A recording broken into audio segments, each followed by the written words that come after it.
This is the Voice of Early Childhood podcast.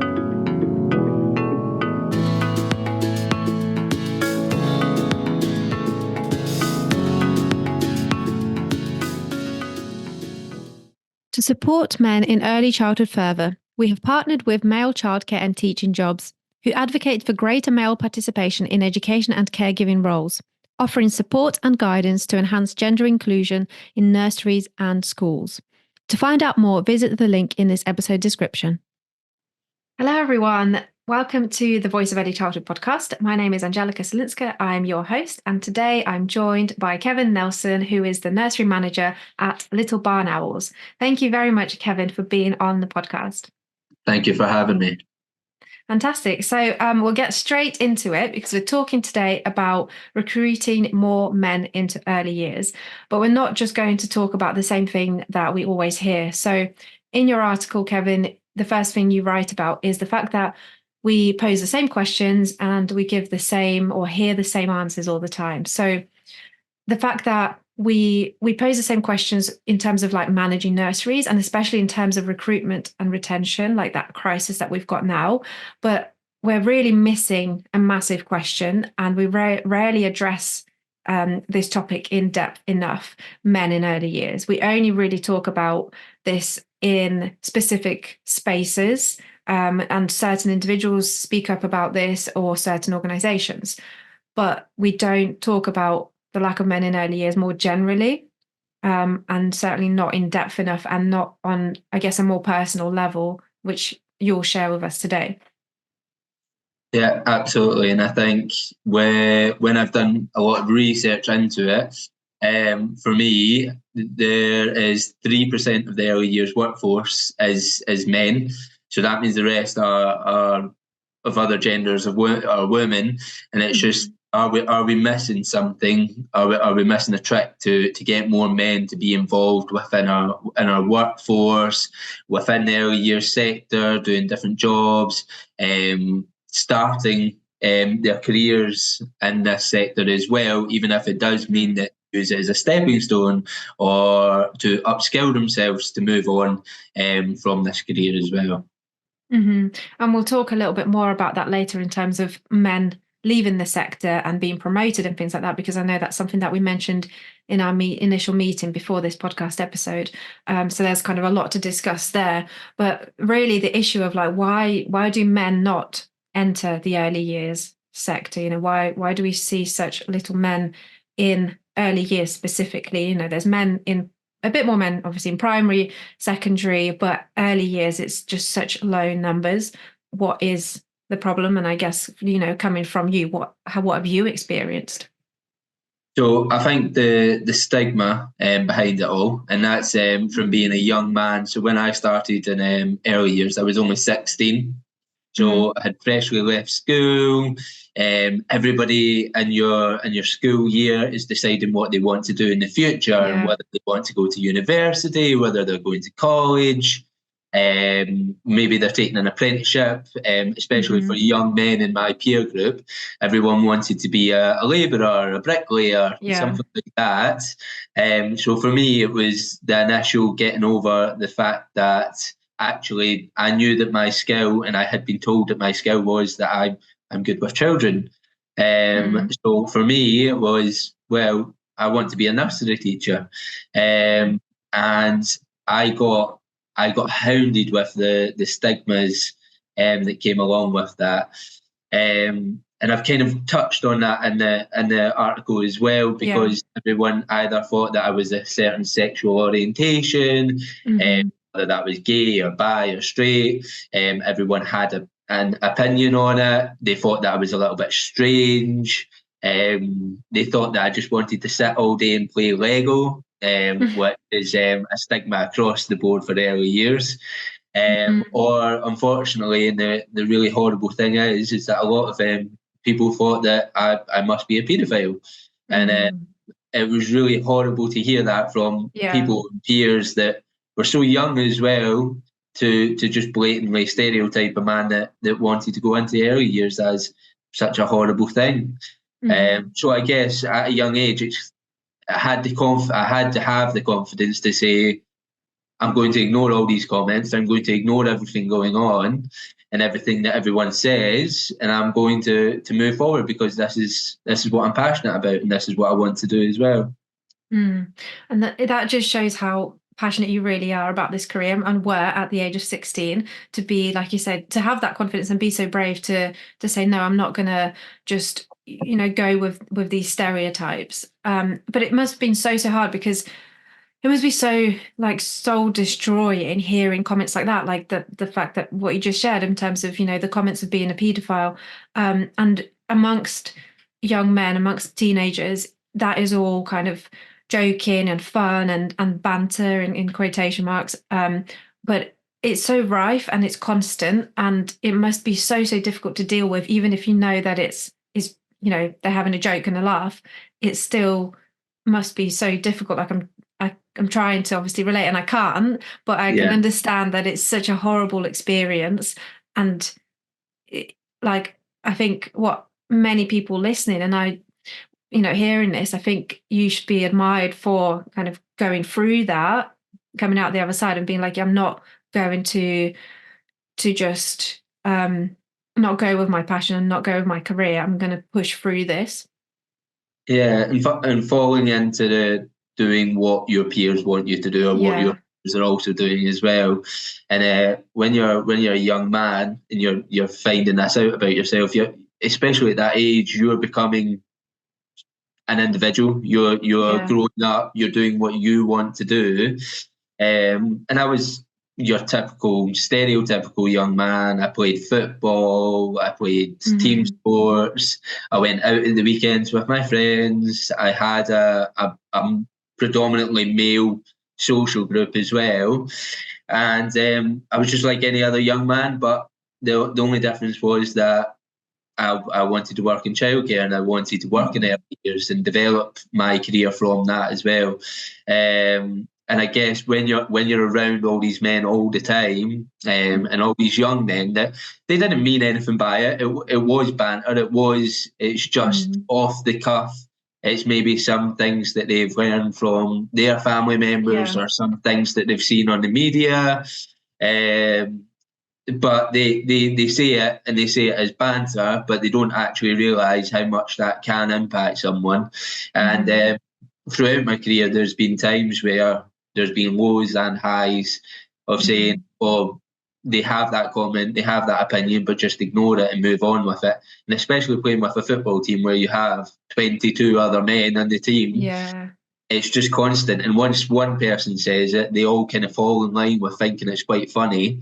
Um, and you just need to brush it off, ignore it, and know that Mm. you're doing what's best for yourself and for the children as well that you will be teaching in the future, because then you can have an impact on that young generation and make sure that that stigma doesn't continue, because they've seen Yeah. men growing up, they've seen men in this career, and we've been a massive part of their early stages of their lives as well. Hmm.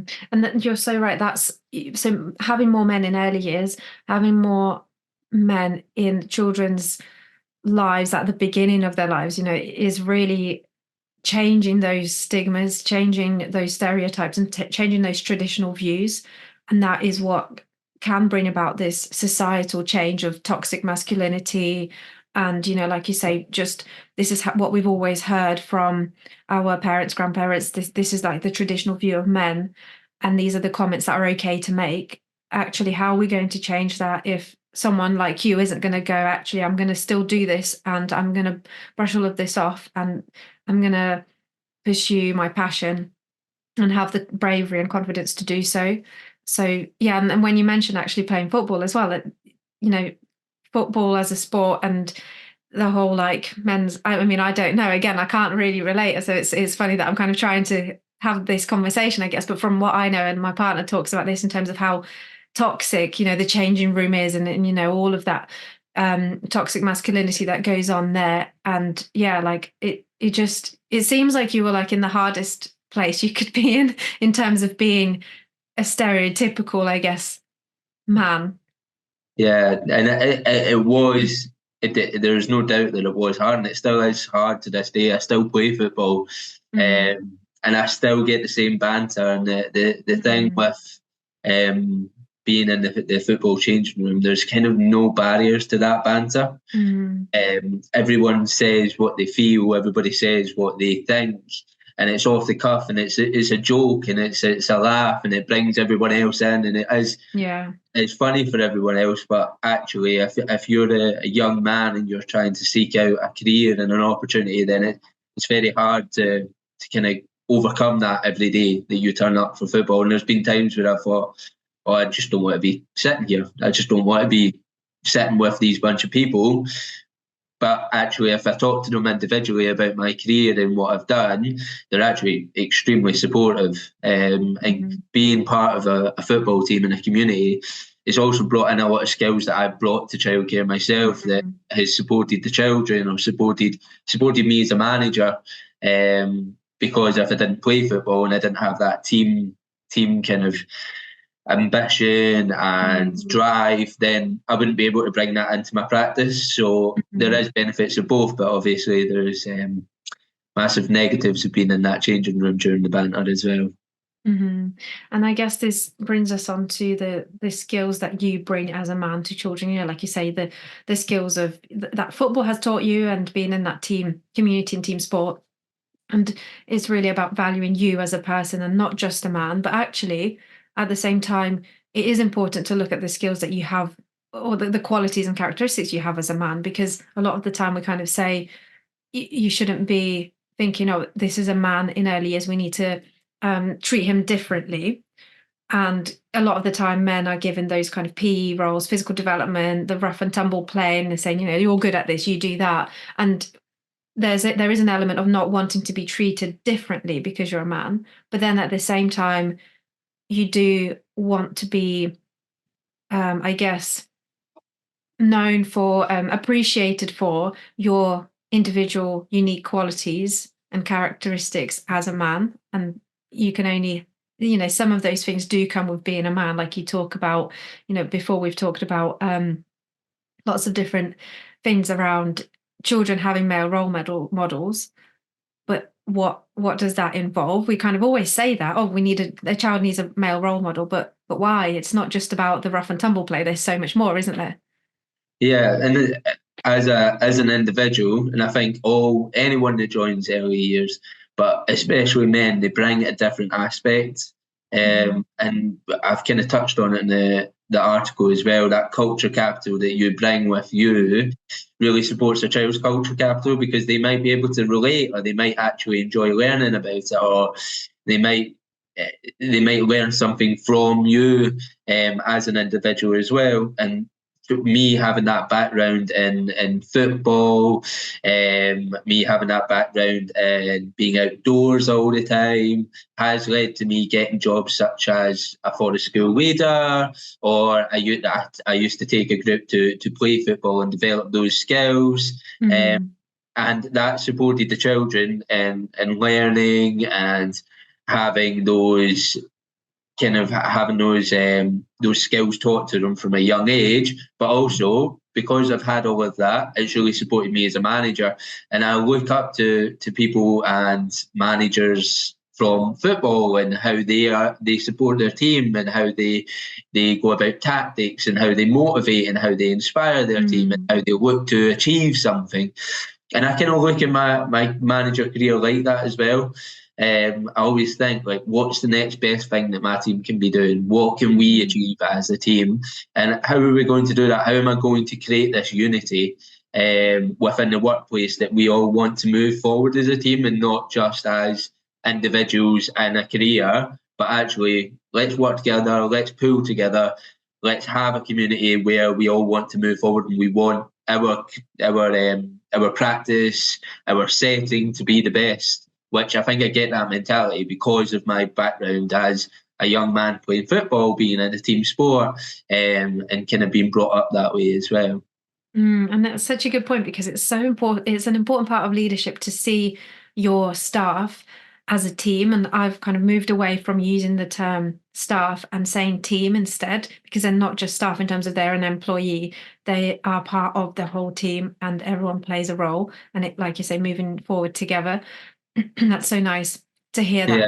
that And mindset. just like in football, you have different people that are better in different positions, and it's the same in early years. You have people in your room who are, as individuals, better at certain things in the room. Mhm. Some people are natural leaders and take control of a room and manage to implement where the staff should be each day.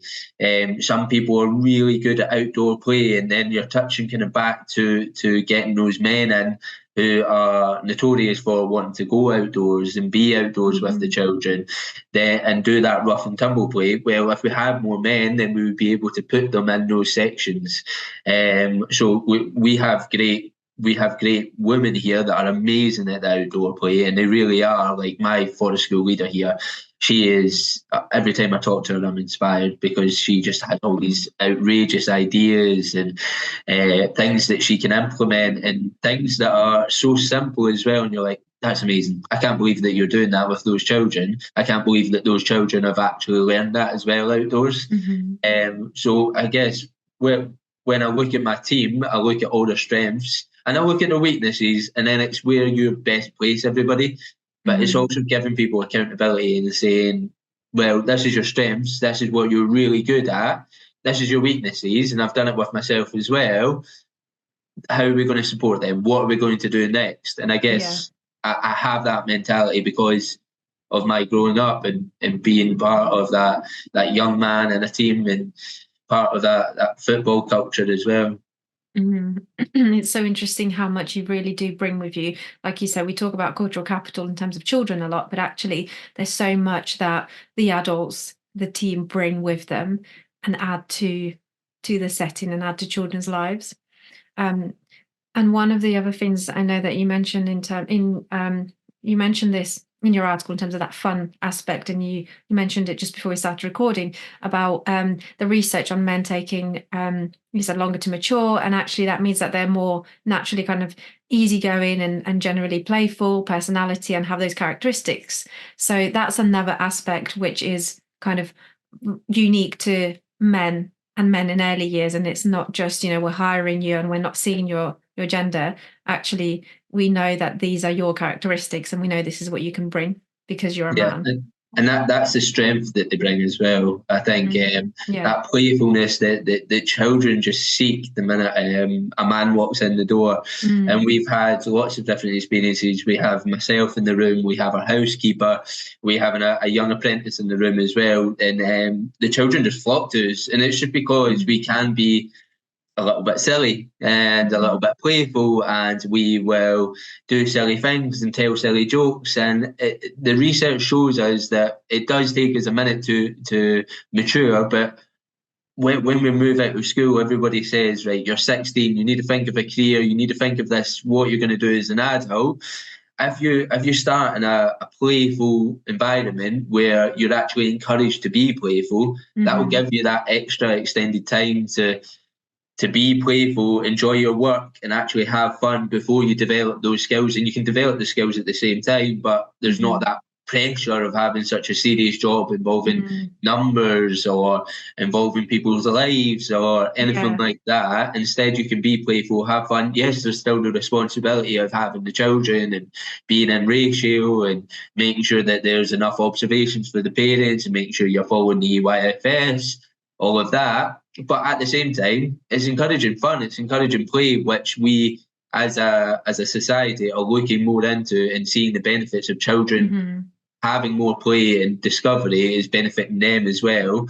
So having a male in there to do that is a strength for your team as well. And it works both ways. Like you just said, it's so great for the children because they need more of that playfulness and silliness, but it's so great for the males as well, especially the younger ones.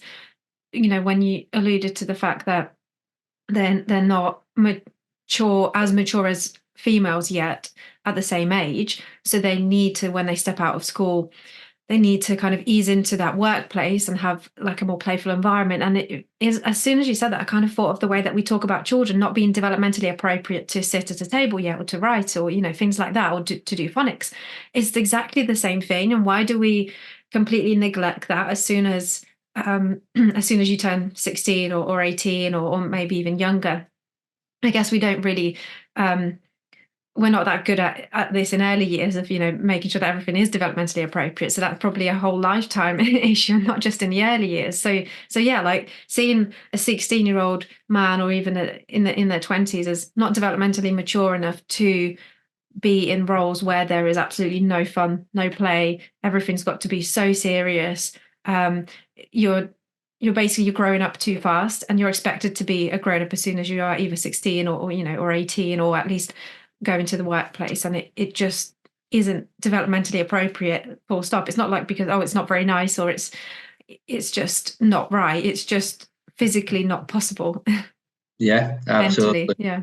Yeah, cognitively, your brain isn't there Mhm. yet. It's not ready to settle down and do a job 5 days Mhm. days a week, and then to be mature and calm at the weekends. And it's probably why, and this is a bigger picture, but it's probably why a lot of young men find themselves having time in jail and things like that in Mhm. society and in the community, because they're told to work 5 days a week and have such a serious job that when they want Mhm. to be a bit silly, they overdo it. And then things happen, and then they regret it the rest of their lives. When actually, if you join early years, you're getting paid.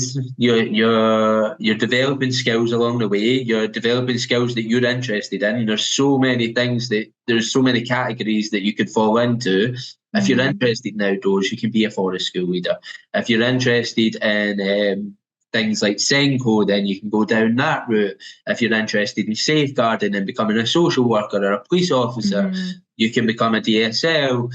There's so many different routes that could all be a little bit fun along the way before you're ready Mhm. to mature and actually do the research. And actually, before I got this role as a manager, before I came to Little Barnhouse, then I went and had my fun, and I had lots of fun abroad, and I did the child. I was a children's entertainer, and I went around the pool and asked people to play football, and I just had a lot of fun, and I was able to be a bit silly and a bit immature, and not a care in the world. I got paid, and I lived in the sun, and I had fun, and I was able to do that, and then come back and think, right, I'm ready to settle down and actually work on what I want as a career and develop my skills so that I could move forward because I was ready to, not because someone was forcing me to. Hiya! Just quickly, I wanted to ask a favour from all of the listeners and viewers. It would really help this podcast if you subscribe on the platform you are listening or watching on. This will help the Voice of Early Childhood podcast to continue putting out thought provoking and reflective episodes with a range of guests. And if you are enjoying listening to this podcast, please do share it with someone else who you think would love it too. And of course, as always, we encourage you to share your voice too. If you have reflections, thoughts, and comments, please do share this episode on social media with your comments and tag the Voice of Early Childhood. Let's keep these thought provoking discussions going. Thank you. I'll let you get back to the episode now. Mhm. And I guess we always, going back to the thing that we mentioned at the beginning, always talk about men either coming into the sector and using it as a stepping stone, or being notoriously promoted and going up in the sector and then leaving the sector. And of course, that is often talked about as a negative, and that's the only way I've heard it. And you mentioned in your article when you went to the ESERA conference, that's the way that it was talked about, and you were shocked. And actually, for you, it's a positive. That is that career progression, and the fact that we're saying, oh, it's negative that men are being promoted, and we see it more than women. It's actually discouraging men from going into the early years, because we're saying we don't want them to come in and then leave. We don't want them to come in and be promoted fast. And of course, there's that whole debate of men being on higher wages or being promoted more than women. But it's a little bit different because there's such a small amount of men in early years. But then at the same time, like, I'm kind of battling with this as I'm saying it. It is a bit Yeah. controversial saying it, because, well, if there's such little men in early years, then why are we promoting all of them and not promoting the women? But it's just, I guess, part of the unique skills that men have, and traditionally men have been leaders. Of course, there's so many female leaders now. We want more, and we need to recognize that females are Yeah. great leaders, but we're still not out of that as a society. we're still in that phase of men just being more confident to ask for a pay rise anyway, or men being more naturally in that leaderful position, just because that is how we are, I guess, naturally as humans, but also traditionally in a societal kind of way. This is how things still, we're still kind of coming out of that mindset and coming out of the fact that, it's not men that always have to be leaders. But if they do progress, don't see it as such a massive negative. See it as, who is that? It's not just a man that's been progressing their career and you're putting them down. There's a human behind that man. There's still a human there, the same as a female. They still have those feelings. It's a catch-22, and even listening to what you said there, if we don't have more men in early years, how are we able to build a society that empathises with you and understands every day your battle with this ongoing society that do want to promote men and do want to give them the leadership role? How are we able to understand that if we aren't working alongside you and understanding what you go through to get these career promotions and to get these rewards in your career as well? And I think that is a skill in itself that I've developed since working in a predominantly female organisation, is that I'm able to listen to every side of the argument. I'm able to hear what you're saying. And that's massively helped me in my personal life. It's helped me in my career, because I know when to just listen and just take in what you're saying. I know when to advise if there's something that I can help with or support someone with. And then I also know when just not to have an input and just to let people have their rant and their say. And I guess if there's more men working alongside these women, and these very empowering women, the women that I've worked with throughout my career are just to be adored and admired. Like, they are amazing people. And that's from the start of my career. When I was doing my level 3, I had a tutor who basically just wouldn't let me quit.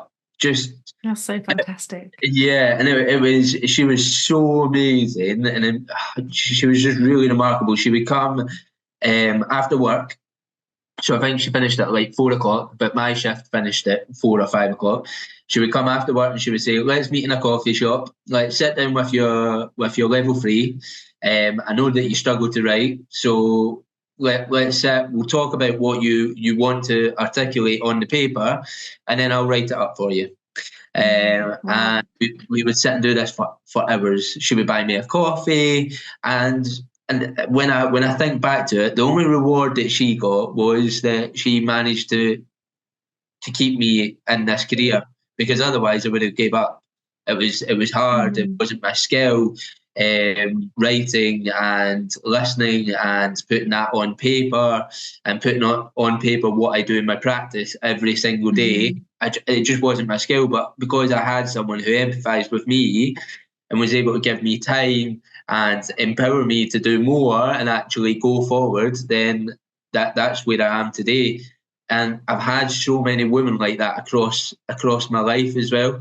I had a manager a couple of years ago who promoted me to be in charge of forest school, and they took me on a forest school course where I developed the skills on how to light fires and how to create shelter with the children, how to be safe around fires. And that just gave me so much confidence in being outdoors, and it really helped with my career as well.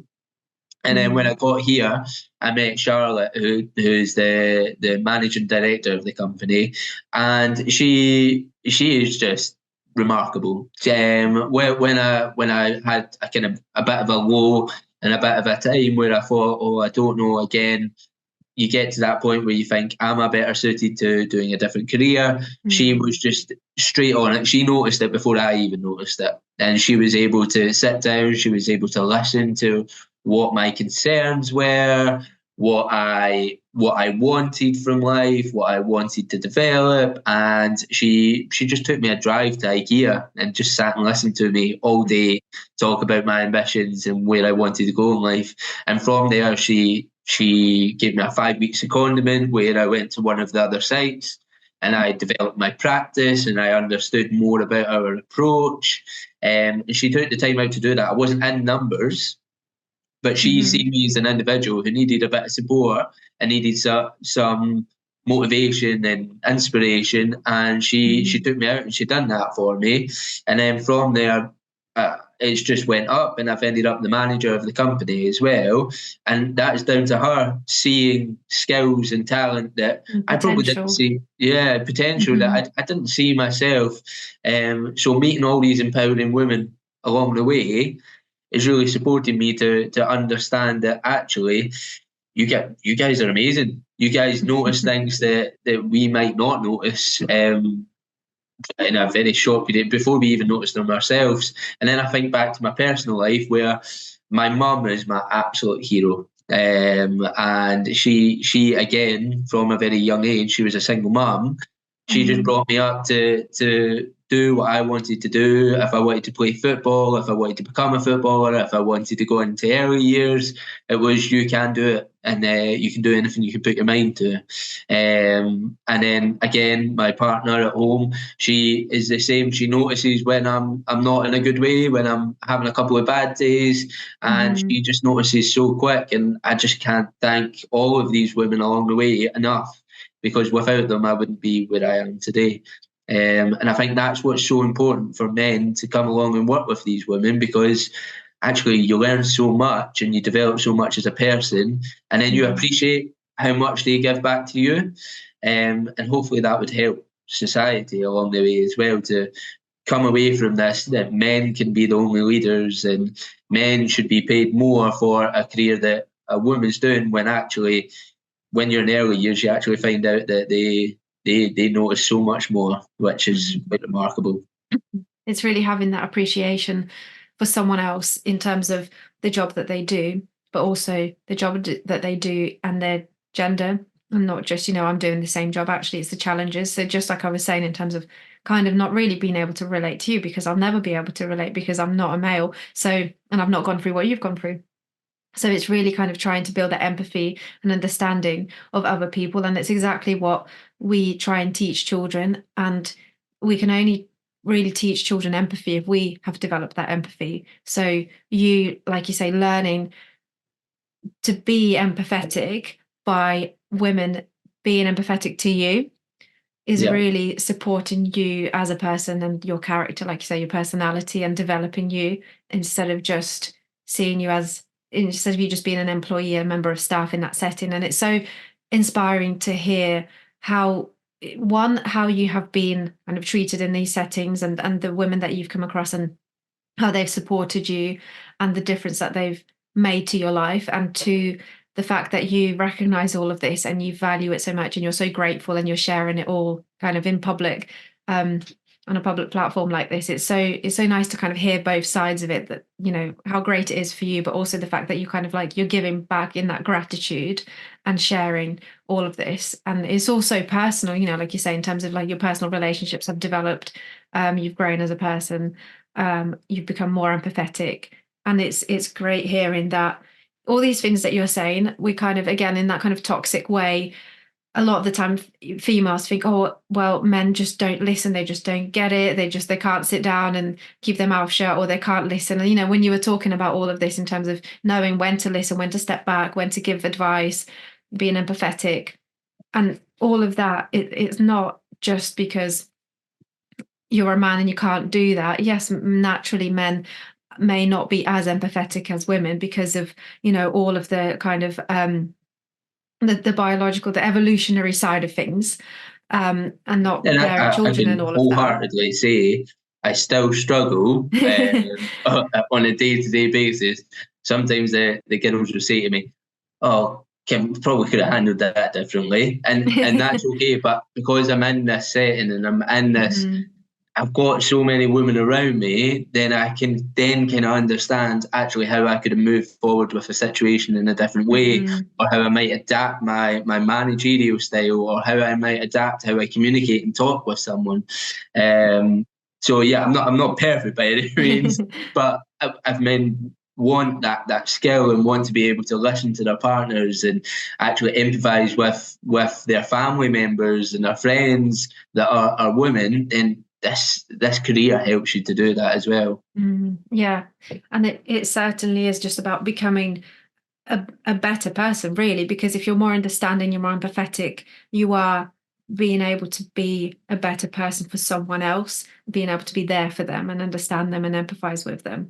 And it's not really kind of about seeing it as you're a man, you can't be like this, or oh wow, you're a man and you're empathetic, that's a rarity. And we do have all of these perceptions from how things have always been traditionally and in the past, and just the natural kind of characteristics, differences between men and women. But it's not to say that things can't change and we can't be more understanding, and we still have our differences, but it's about developing as a person, and everyone can be more empathetic and everyone can learn. And I guess it's also women being understanding that it's not just a natural thing for men. It like you say, it comes more naturally to women to kind of to always sense when someone's not in a good place.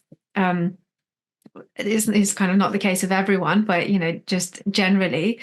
And yeah, it's just kind of understanding the differences, understanding that we can all learn from each other and become better, and not just like you're a man and this is how you are and how you'll always be kind of thing. Yeah, and I would encourage any young man or any man at all across the board, whether you are in a marriage and you've been married for 20 years, and maybe you just feel like you and your partner don't talk anymore. Like, come see it from their sides. Come join early years. Come listen to the women in work, talk about life, talk about their partners, because you'll kind of start to understand what they're all going through and why they might not be talking to you at home, and it just gives you a clear outlook in life as well.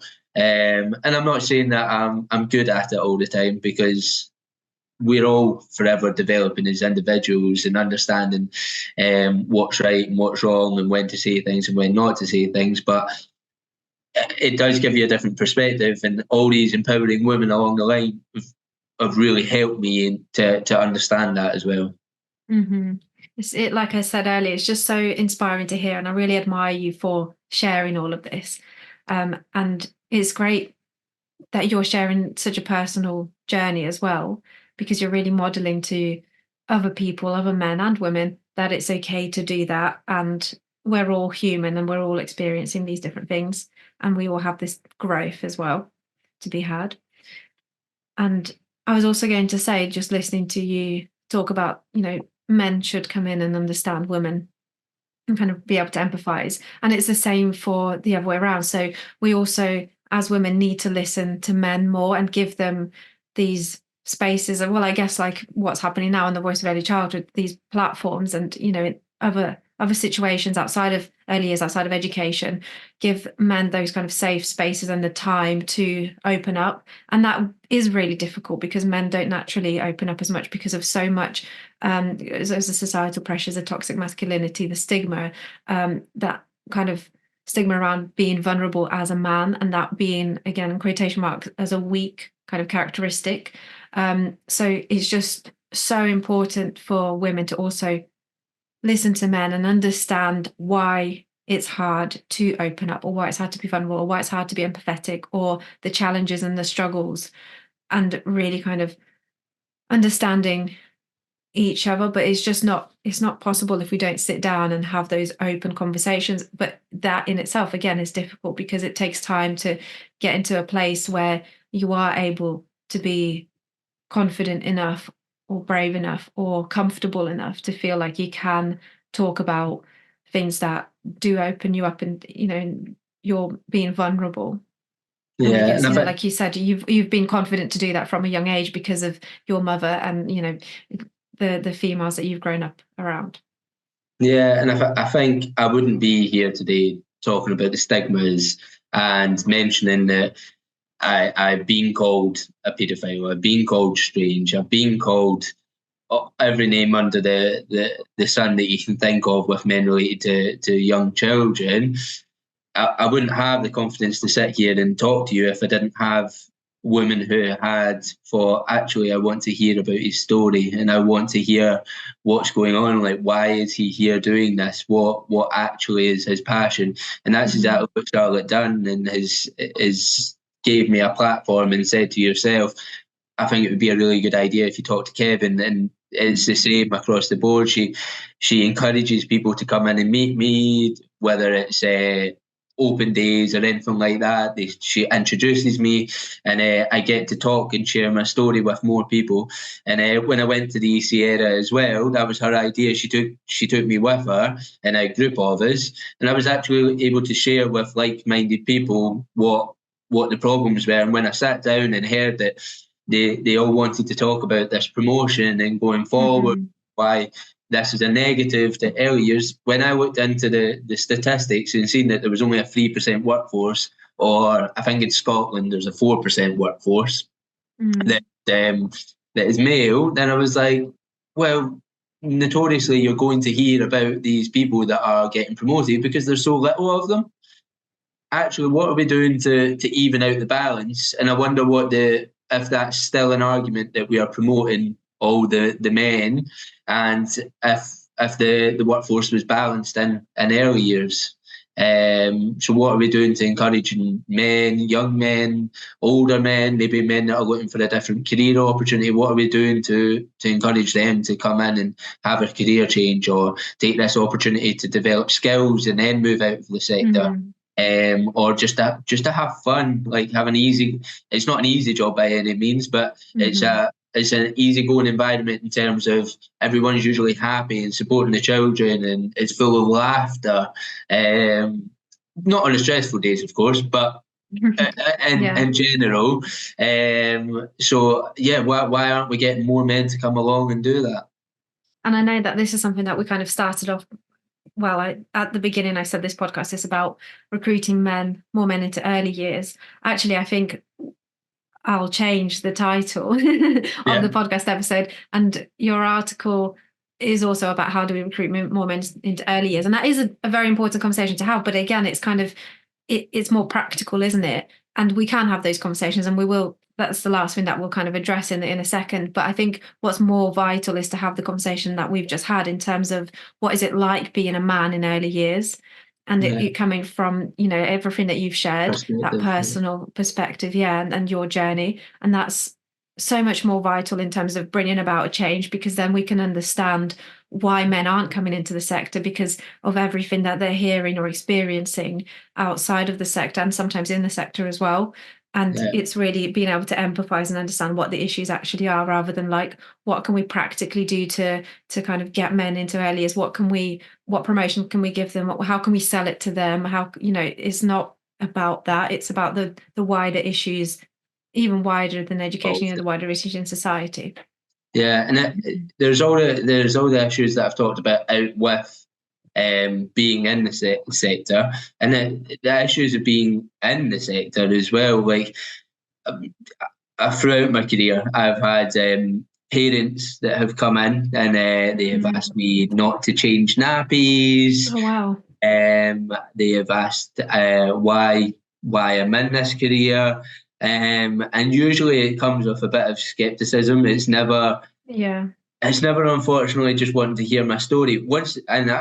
I have to say these parents have been amazing, and once I've gotten to know them and told a little bit of my story, and I make an effort to go out my way to really spend time with them. But again, it's going back to that society issue that, well, why is it even a thing where you would walk in and you would say, because you wouldn't, any other career, you wouldn't walk in and say, why is there a man here, or why is there a woman here, or why are they here? Because it just doesn't happen. In the early years, it gets questioned so much. And again, at the very start of my career, when a parent said that I wasn't allowed to change a child's nappy, then I kind of met it with a lot of a lot of anger, and I was a bit Yeah, of upset course. about it. I was a bit like, I am just as qualified as anyone else. Mm. I cards, I do all my hours, I hardly phone in sick, I study ridiculously amount of I actually study so much because of my struggle with reading and writing Mm. that I actually probably put in more effort. Not than everyone, but I put in more effort than just normal individuals who come into the career and just do it for a little Mm. bit. And here I am standing in front of someone that doesn't want me to care for their child, doesn't Mm. want me to provide the basics of what early years in childcare is. And I've been through that early on in my career, and it was kind of met with the management kind of said to me, "Look, Kevin, just don't change this child's nappy." And I was really angry and upset about it, and I kind of got Mm. over it quickly. And I thought, okay, everybody has opinions and everyone has views and morals, and unfortunately, just because they don't meet my views and morals doesn't mean that it's not okay to have them. Mm. And I think that's important as well. But then later on in my career, the same situation comes back, and instead of me being an educator role, I was in a management role, and I was there to say, well, actually, I had the confidence to confront and say, well, Mhm. what's going on? Why?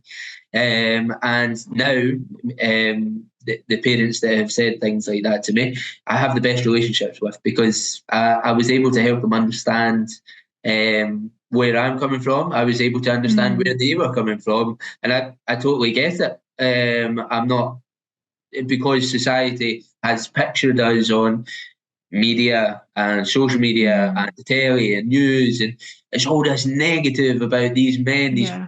men that have done this and that and the next thing. That why would you want to go and put your child in potential danger if this is being shown to you like this?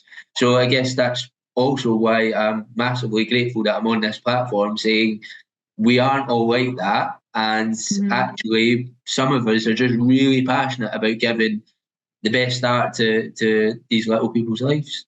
Mhm.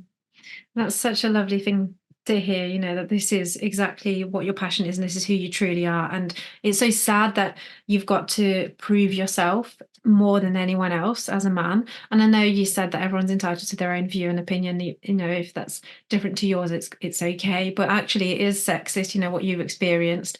And it is unfair to be treated like that just because of your gender.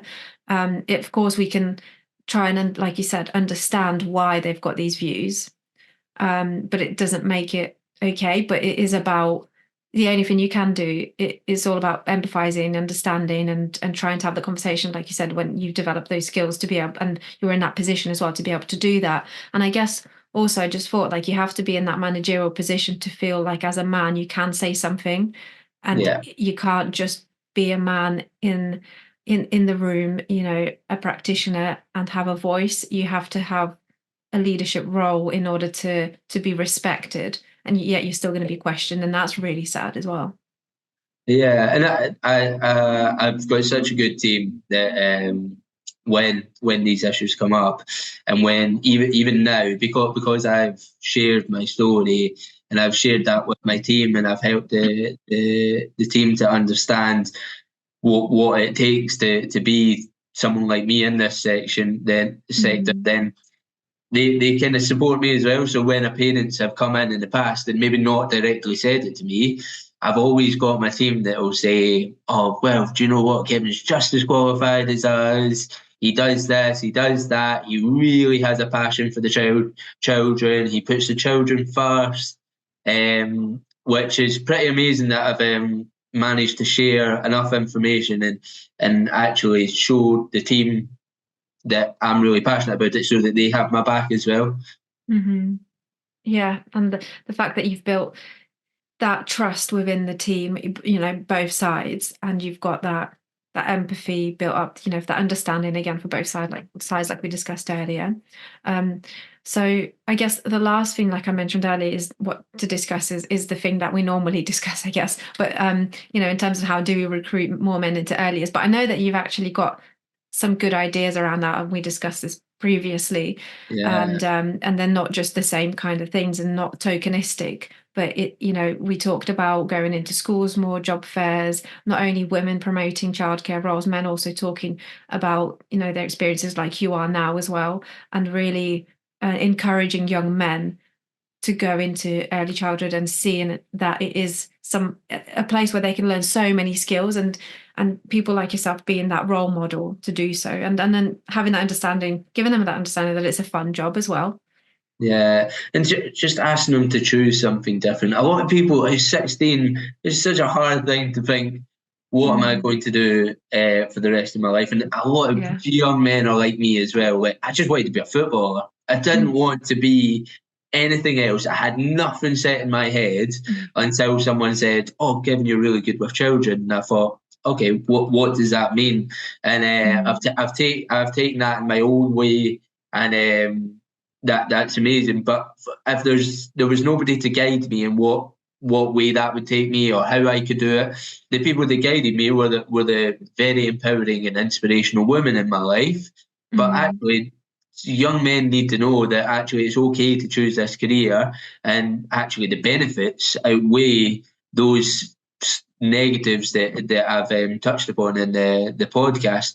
The benefits are that you can upskill, you can move on from this career, you can take this career really serious, and as mentioned before, they are keen on everybody's keen on giving us promotions, but that's a good thing. You should want to go into a career where you feel valued and feel like you can earn a promotion or move forward in your career as well. So we need people at schools, at colleges, at universities explaining just that, talking and having these open and honest conversations about the stereotypes, but also this is the positives. If you can break that barrier and if you can overcome that, this is what you'll develop from it. You have so much support for, and I've recently become a first time dad. I've got a 5 month at home. Congratulations. Thank you. And as well, when we've been going to all these antenatal classes and things like that, it is based on women, and that's good because, by God, do they need a lot of support? That is, there's so much going on when it comes to childbirth and bringing up a baby and being at home and things like that. But actually, there was one little group that stood out to me, and I think they were called Mantenato or something. And it was this guy talking about actually what support is there there for men, and showing them how to deal with all the different parts of pregnancy. But then I had a thought, what support is there out there for men to teach men how to play and engage with their children and be that role model, that male role model in their life?